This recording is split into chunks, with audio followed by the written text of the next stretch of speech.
Creieu que els contes de sempre ens expliquen tota la veritat? A vegades hi ha persones molt tossudes que volen aconseguir coses impossibles com pescar la lluna. Això és La lluna verda. Comencem! La lluna en un cove.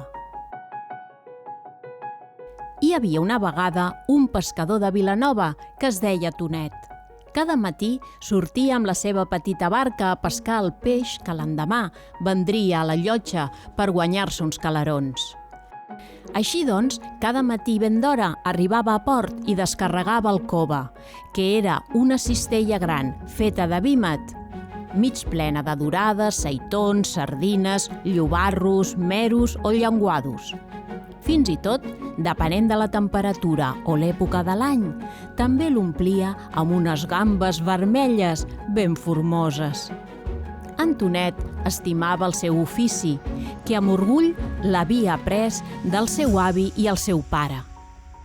El seu avi es deia Antoni, el seu pare Anton, i a ell li havia quedat el nom de Tonet. Amb el temps s'havia comprat la seva pròpia barca i navegar el feia l'home més feliç del món. Però no era un ofici fàcil, perquè a l'hivern feia molt de fred i les nits eren llargues. Els dies de pluja la feina es feia més feixuga, però a l'estiu la brisa del mar era una delícia. Antonet tenia un fill que es deia Dídac. Era un noi curiós i molt tossut, que a l'estiu, quan tenia vacances de l'escola, li agradava molt acompanyar el seu pare a la barca. Ostres, que rodona i gran es veu avui la lluna, pare. I a lluna plena. Segur que tindrem bona pesca. Per cert, saps que la lluna no té llum pròpia? El que veus és el reflex de la llum del sol. No ho sabia. La següent setmana, en Dídac va quedar ben estranyat quan va tornar a mirar la lluna. Pare, mira la lluna. Per què avui ja no és rodona? Sembla que algú li hagi donat una mossegada. La lluna gira al voltant de la Terra i la llum del sol li arriba des de llocs diferents. Per això no sempre la veiem de la mateixa manera. Quan el sol il·lumina tota la cara, diem que veiem la lluna plena, però avui només il·lumina un quart de la lluna. De fet, avui sembla més petita. Per això li diem quart minvant. I la forma que fa, no et recorda alguna lletra? Sí, sembla la lletra C. Molt bé, doncs cada nit la veuràs més petita. I la propera setmana ni la veuràs. Desapareixerà del cel? No, Dídac. La lluna sempre hi serà. Ets tu que no la veuràs.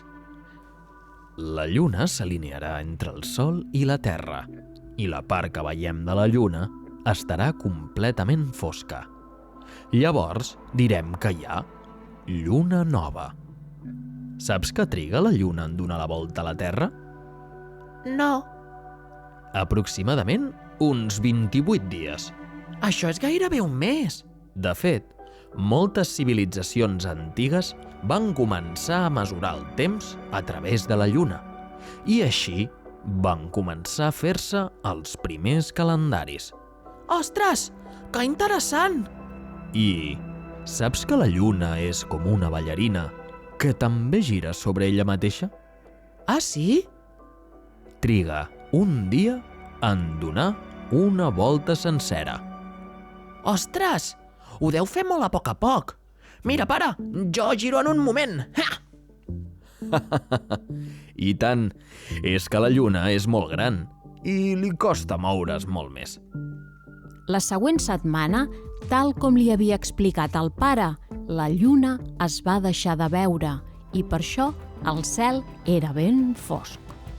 Aquella nit van haver d'encendre els llums de la barca per atraure els peixos. La següent setmana, la lluna va tornar a aparèixer en el cel, aquesta vegada amb una forma nova. Dídac, mira, ja tornem a tenir la lluna. És veritat, però avui té forma de lletra D. Sí, tornem a veure un quart de lluna, però aquesta vegada és la lluna creixent.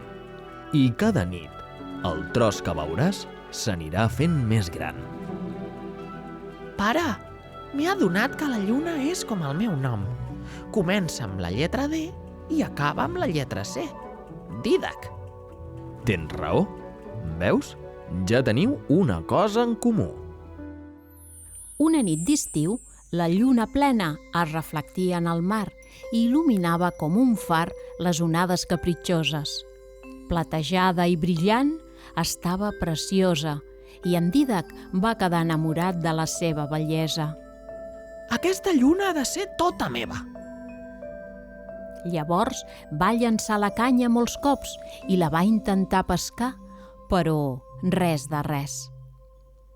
El mes següent, quan la lluna va tornar a ser plena i la seva brillantor es reflectia tremolosa a l'aigua, en Dídac va llançar la xarxa per pescar-la, però tampoc va tenir sort. Entre els forats de la xarxa, la lluna se li va escapar.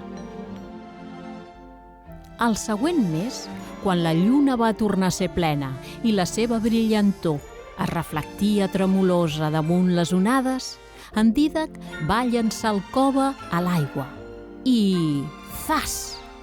D'una revolada la va pescar. Però no va durar gaire, perquè la lluna es va escolar pels petits forats del cove. En Dídac, cada 28 dies, quan hi havia lluna plena, sortia a pescar amb el cove i tornava a intentar-ho. I és que en Dídac era un noi ben tossut i no volia acceptar que pescar la lluna era una cosa impossible. I, conte contat, ja s'ha acabat. Però a la lluna verda sí que la hem pescat.